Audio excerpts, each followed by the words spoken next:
Assalamualaikum warahmatullahi wabarakatuh. Kami dari kelompok 2 akan membahas tentang studi kasus dan strategi bisnis dari PT KAI. Sebelumnya, kami akan memperkenalkan terlebih dahulu. Saya Kresnadi Julansyah, kemudian Saya Novistian Ningrum dengan NIM 2019 0410183. Saya Stella Salviana Putri dengan NIM 2019 04 10 185. Sebelum melanjutkan presentasi, saya akan memperkenalkan nama saya Bagus Saputra dengan induk mahasiswa 2019 04 10184. Selanjutnya, saya akan menjelaskan PT KAI. Perkeretaapian di Indonesia dimulai ketika pencangkulan pertama di jalur kereta api Semarang Vandersloot atau Solo Yogyakarta di Desa Kemijen oleh Gubernur Jenderal Hindia Belanda Mr. L.A.J. Baron Slot van de Bell tanggal 17 Juni 1864. Pembangunan dilaksanakan oleh perusahaan swasta Namros van der Spur atau NFNIS menggunakan lebar spur 1435 mm. Sementara itu, pemerintah Hindia Belanda membangun jalur kereta api negara melalui Stadspoorwegen atau SS pada tanggal 8 April 1875. Rute pertama SS meliputi Surabaya, Pasuruan, dan Malang. Keberhasilan NISM dan SS mendorong investor swasta membangun jalur kereta api seperti Semarang Juwana, Storm Matsepis atau SJS, Semarang Cirebon, Storm Matsepis atau SJ, dan Made Storm Mat SM. Selain di Jawa, pembangunan jalur kereta api dilaksanakan di Aceh pada tahun 1876, Sumatera Utara 1899, Sumatera Barat 1891, Sumatera Selatan 1014, dan Sulawesi 1022. Sementara itu, di Kalimantan, Bali, dan Lombok hanya dilakukan studi mengenai kemungkinan pemasangan jalan rel, belum sampai tahap pembangunan. Sampai akhir tahun 1928, panjang jalan kereta api dan tram di Indonesia mencapai 7.464 km, dengan perincian rel milik pemerintah sepanjang 4.089 km dan swasta sepanjang 3.375 km. Pada tahun 1042, pemerintah Hindia Belanda menyerah tanpa syarat kepada Jepang. Semenjak itu, perkeretaapian Indonesia diambil alih Jepang dan berubah nama menjadi Regio Sokoyo atau Dinas Kereta Api. Selama penguasaan operasional, kereta api hanya diutamakan untuk kepentingan perang. Salah satu pembangunan di area Jepang adalah lintas Saketi, Bayah, dan Muaro.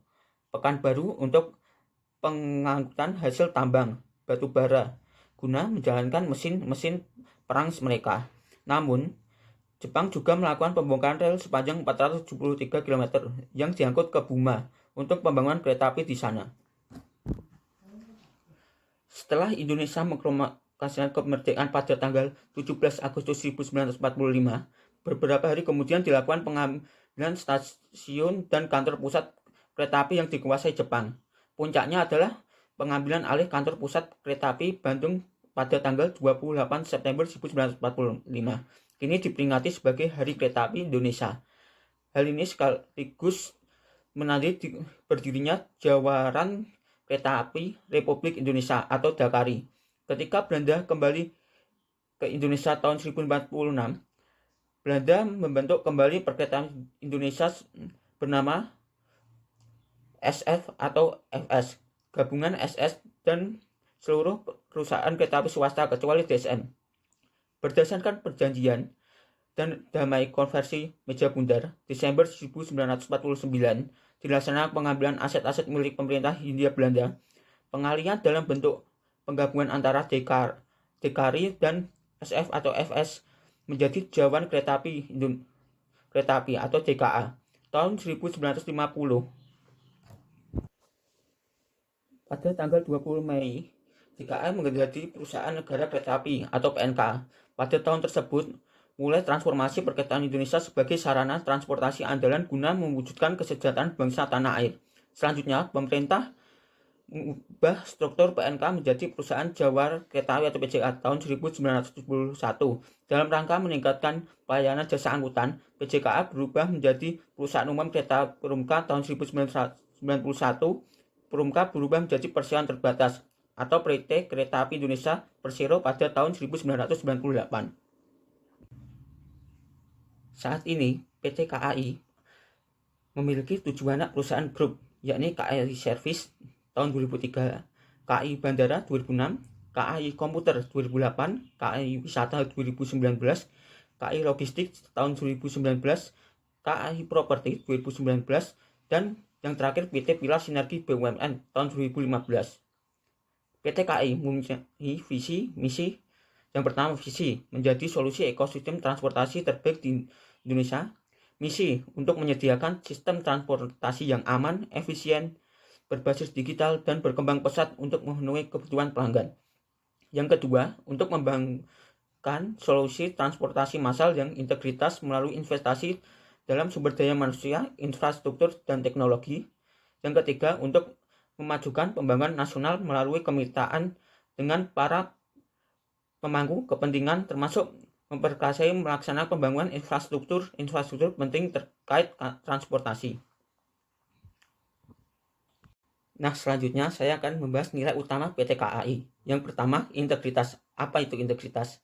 Maka nilai kami insan PT KAI bertindak konsisten dengan nilai-nilai kebijakan organisasi dan kode etik perusahaan, memiliki pemahaman dan keinginan untuk menyesuaikan diri dengan kebijakan dan etika tersebut, bertindak secara konsisten walaupun sulit untuk melakukannya. Yang kedua, profesional. Apa itu profesional? Buat KAI, kami insan PT KAI memiliki kemampuan dan penguasaan dalam bidang pengetahuan yang terkait dengan pekerjaan, mampu menguasai untuk menggunakan, mengembangkan, membagikan pengetahuan yang terkait dengan pekerjaan orang lain. Yang ketiga, keselamatan. Kami insan PT KAI memiliki sifat tanpa kompromi dan konsisten dalam menjalani atau menciptakan sistem proses yang mempunyai potensi risiko yang rendah terhadap terjadinya kecelakaan dan menjaga aset perusahaan. Yang keempat, inovasi. Maka nilai kami insan PT KAI selalu menumbuh kembang gagasan baru, melakukan tindakan perbaikan yang berkelanjutan, dan menciptakan lingkungan kondusif untuk berkreasi hingga memberikan nilai tambah bagi stakeholder. Yang terakhir, pelayanan prima. Maka kami PT KAI akan memberikan pelayanan yang terbaik sesuai dengan standar mutu yang memuaskan dan sesuai harapan dan melebihi harapan kepada pelanggan. Setelah bagus menjelaskan mengenai nilai utama PT KAI, kemudian saya akan menjelaskan mengenai apa kebijakan PT KAI itu sendiri. Nah, PT KAI mengikuti persyaratan dan kebijakan yang sesuai dengan peraturan pemerintah yang tertuang pada SE Kemenhub nomor 54 tahun 2021. Perjalanan kereta api jarak jauh hanya diperbolehkan bagi pelaku perjalanan yang bekerja di sektor esensial yang kritikal, serta untuk kepentingan mendesak dengan usia di atas 18 tahun. Nah, poin yang pertama yang menjadi sektor esensial adalah seperti di lembaga keuangan, perbankan, pasar modal, teknologi informasi, dan komunikasi. Kemudian ada perhotelan dan non penanganan karantina COVID-19.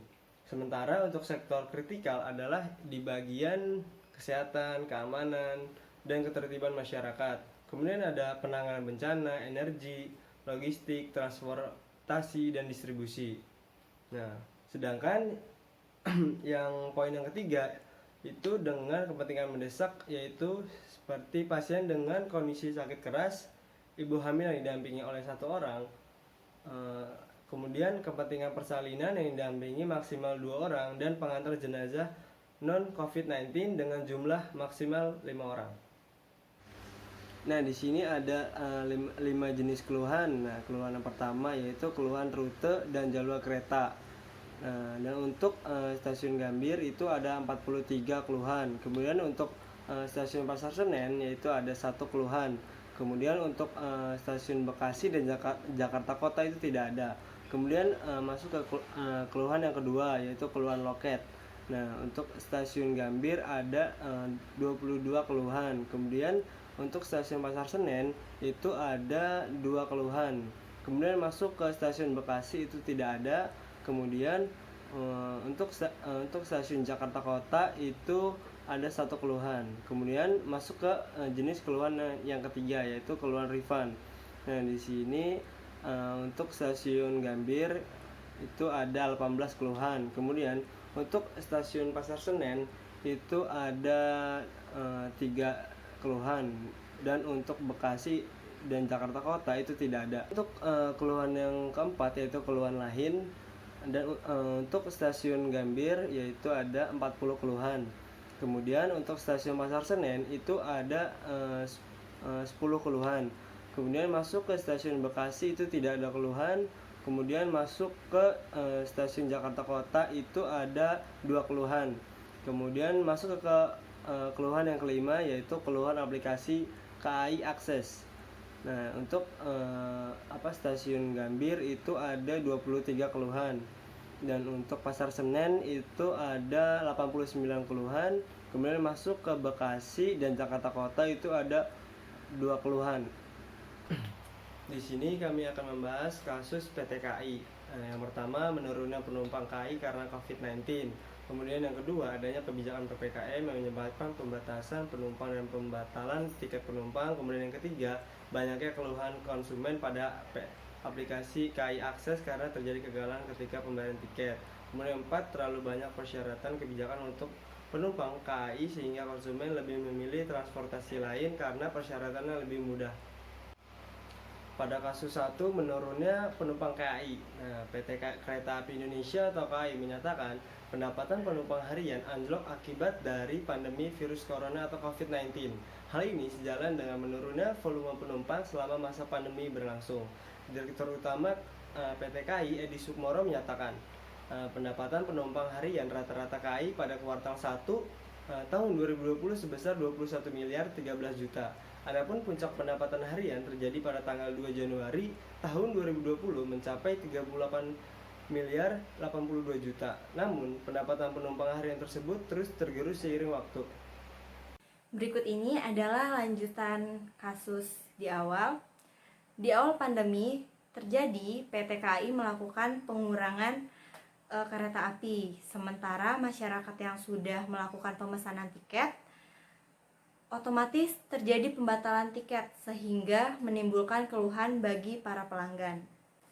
Syarat naik kereta api jarak jauh mulai 9 Februari 2021 yakni penumpang wajib menunjukkan surat keterangan negatif genos COVID-19 atau rapid antigen atau RT-PCR yang sampelnya diambil maksimal 3 kali 24 jam sebelum waktu keberangkatan.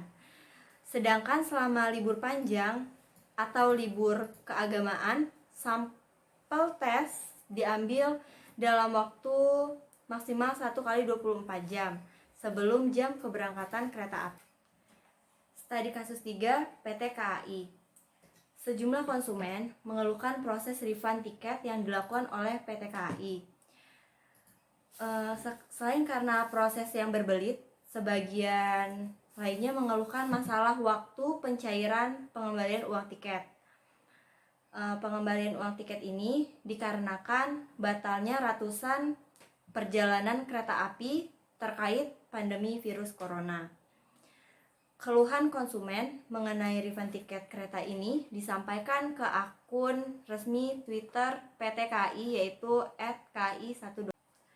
Hal ini membuat PT KAI memberikan tanggapan merujuk pada aturannya yaitu refund tiket akan dilakukan dengan batas waktu maksimal selama 45 hari. Jadi kalau sampai hari ke-46 refund belum diterima, pelanggan bisa menanyakan atau menghubungi ke kontak center 121 atau customer service di stasiun sebagaimana yang tercantum pada slip pembatalannya. PT KAI akan melakukan cross-check terlebih dahulu terhadap keluhan yang disampaikan oleh konsumen. Dalam proses tersebut, petugas membutuhkan kode booking tiket, yang kode booking tiket ini akan digunakan untuk melacak apakah data yang dimasukkan telah benar atau terdapat kekeliruan. Karena bila terdapat kesalahan input data, meskipun hanya satu karakter atau satu angka, akan menyebabkan masalah proses transfer. Seringkali keluhan muncul karena kesalahan administrasi yang dilakukan oleh penumpang saat melakukan refund tiket, seperti kesalahan mengisi data, nomor rekening, dan kode booking tiket. Petugas juga akan melayani dengan baik dan memberikan solusi terkait keluhan, saran, atau masukan dari pelanggan. Syarat naik kereta api jarak jauh mulai 9 Februari 2021 yakni penumpang wajib menunjukkan surat keterangan negatif genos COVID-19 atau rapid antigen atau RT-PCR yang sampelnya diambil maksimal 3 kali 24 jam sebelum waktu keberangkatan. Sedangkan selama libur panjang atau libur keagamaan, sampel tes diambil dalam waktu maksimal 1 kali 24 jam sebelum jam keberangkatan kereta api. Peraturan tersebut sesuai dengan surat edaran dari Kementerian Perhubungan nomor 20 tahun 2021 mengenai perpanjangan pemberlakuan petunjuk pelaksanaan perjalanan orang dengan transportasi perkeretaapian pada masa pandemi COVID-19.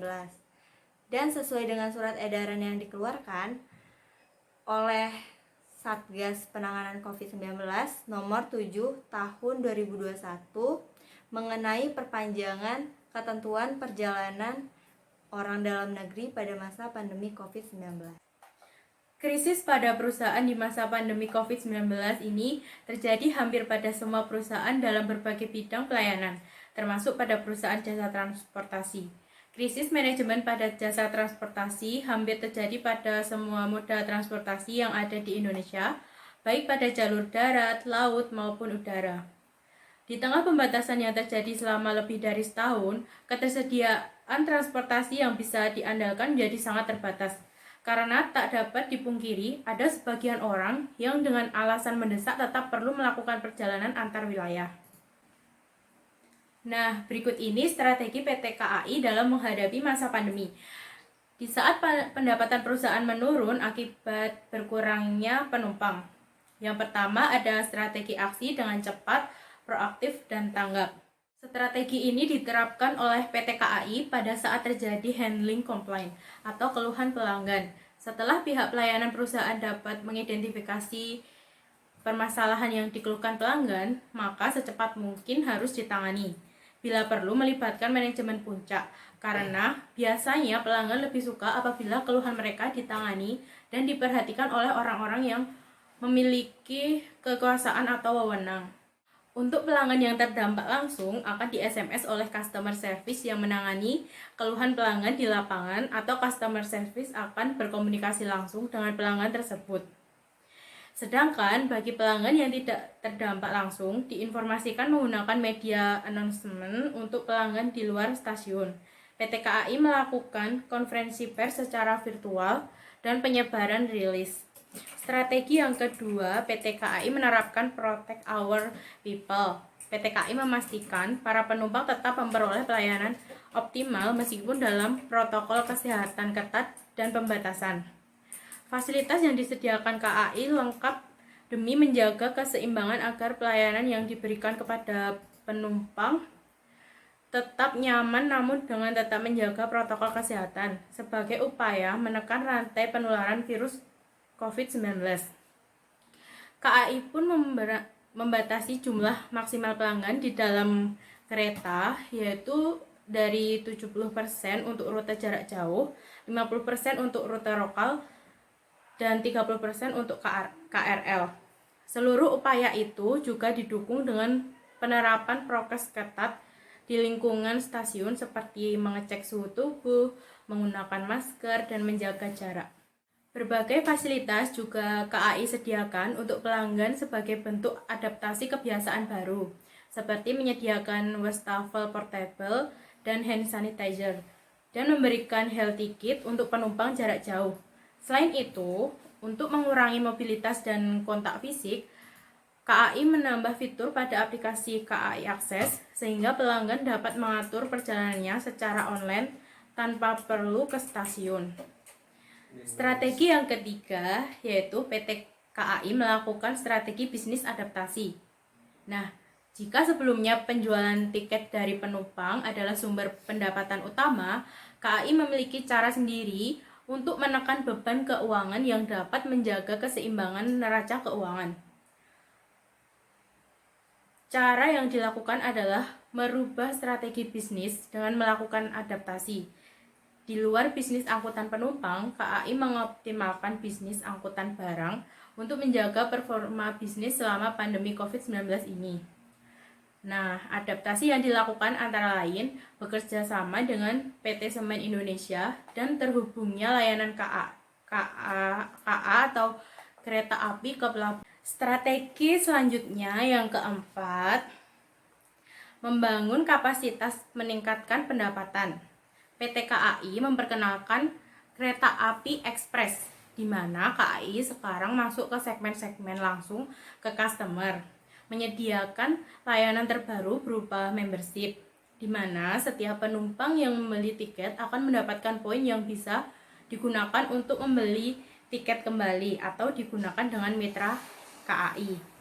Pelanggan juga bisa membeli tiket dengan QRIS, artinya KAI akan terus melakukan kerjasama dengan beberapa bank pemerintah demi memberikan kemudahan di masa pandemi. Strategi yang kelima yaitu melakukan inovasi model bisnis juga KAI hadirkan dalam layanan angkutan penumpang dan barang. Sejak 16 September 2020, KAI memberikan layanan last mile atau transportasi lanjutan dengan menggandeng PT Bluebird Tbk.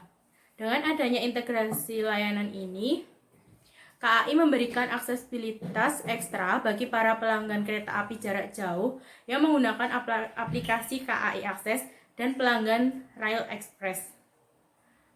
Pelanggan kereta api jarak jauh akan mendapatkan opsi untuk memesan layanan taksi Bluebird pada aplikasi KAI Akses langsung pada saat pemesanan tiket.